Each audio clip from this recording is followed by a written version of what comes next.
A little bit after 4 o'clock at Kilauea at Halemaumau Crater, we had an explosion. It lasted a few minutes. It caused a volcanic cloud that reached as high as 30,000 feet above sea level.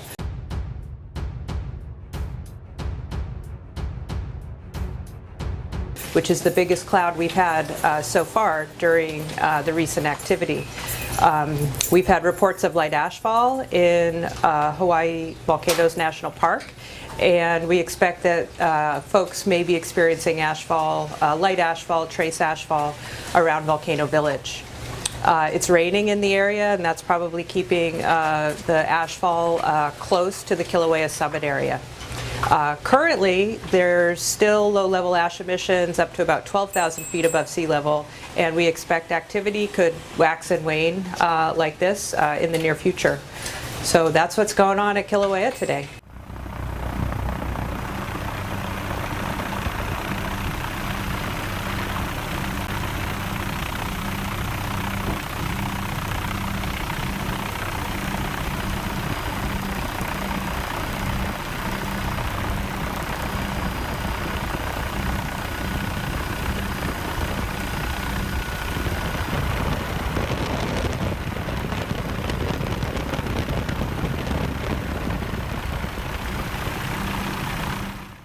Civil defense says that there has been an explosive eruption at Kilauea Summit. Mileka Lincoln is just outside of Hawaii Volcanoes National Park with the very latest. Mileka, I thought it was surprising for you to say that there was no indication or any sound that would indicate that something was happening. Listen, no one is more surprised that they are calling this a massive explosive eruption than me. And that's because, as I mentioned, we've been staying in the volcano area. We've been up and moving since 3:30 this morning. There was a heavy downpour just after 4 o'clock this morning, which of course got our attention because we realized we were going to need to have all of our rain gear out and ready to go for the morning show. So to hear that the National Weather Service has just confirmed with Hawaii Volcanoes National Park and of course USGS HVO that there was a massive explosive eruption at 4:15 this morning is very surprising. I would have thought that I would have heard something, that we would have felt something. We were setting up, we were getting ready to go. Now, we certainly have experienced the ashfall this morning. Right now, it's starting to drizzle again, but earlier we were seeing those particles of ash falling not only on ourselves, but also on our vehicle. That's already starting to wash away now that the rain is coming. Well, I think the eruption happened at 4:15, as I understand, and probably ash has fallen or is falling in the vicinity of where the explosion took place.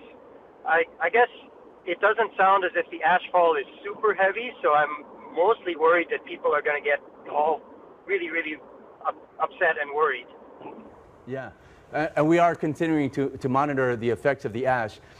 When we see something like this and we know that this is not the big one, is it possible that this is taking some of the pressure out, though? This is kind of a release and maybe the big one won't be the magnitude that we might be expecting? Well, I think it's probably not. I don't think there is a big one that's coming. I think it's going to be a series of explosions similar to the one that happened this morning. And that's based on what happened in 1924, which is really our only analog. So I think if this explosion really did make it to 25,000, 30,000 feet, that is as big as those explosions were in 1924. But there's going to be more than one of them, probably.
As if Hawaii Island community was inundated with lava erupting from the Kilauea volcano, the Hawaii National Guard was activated, calling soldiers and airmen to perform their state mission to ensure that residents of Hawaii County are safe and that their property remains secure.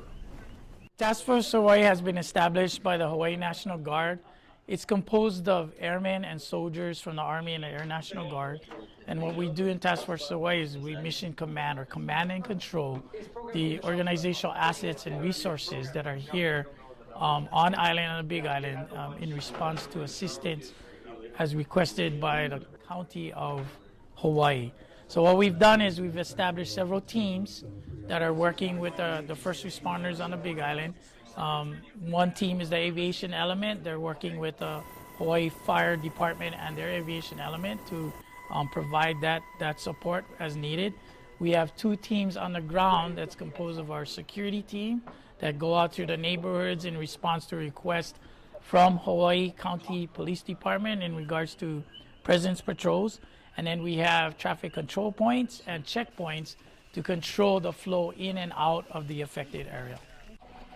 The security teams provided 24-hour support of communities at specific checkpoints.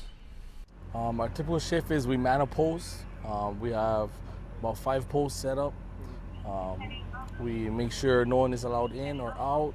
If people is allowed in, we let them know what the status is on the inside. Command and control was provided at a joint emergency operations center where the ever-evolving conditions on the ground changed as new volcanic fissures opened each day. When it first developed, the Hawaii National Guard Joint Operations Center stood up a very small initial response. But over time, the incident has grown in scope and in danger in regards to the lava and where the lava is, especially in the Leilani Estates and then the East Rift Zone.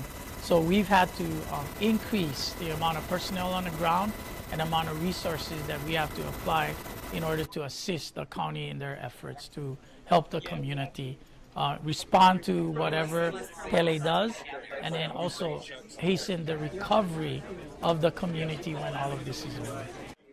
A public affairs team was also dispatched to assist Hawaii County authorities with on-site lava coverage and also coordinated media inquiries from international, national, and local media outlets. National Guard civil support teams from Hawaii's 93rd CST and Arizona's 91st CST provided around-the-clock monitoring of sulfur dioxide levels that protected both first responders and residents of Puna. Members of the community were very grateful for the support. I have a lot of friends and family that live in Leilani Estates, and to just them knowing I'm here helping their community it means a lot to them. Like local people helping our friends and family, our community, it means a lot to the community. Plans are also being developed in the possible case scenario where a large section of the community gets cut off by an active lava flow. This is Tech Sergeant Andrew Lee Jackson reporting with the Hawaii National Guard. A series of lava sprays illuminated the night on Hawaii's Big Island after yet another crack opened in the ground. The new eruptions launched molten rocks into the air. A plume of ash billowed over the volcano on Tuesday, spreading sulfur dioxide in the air.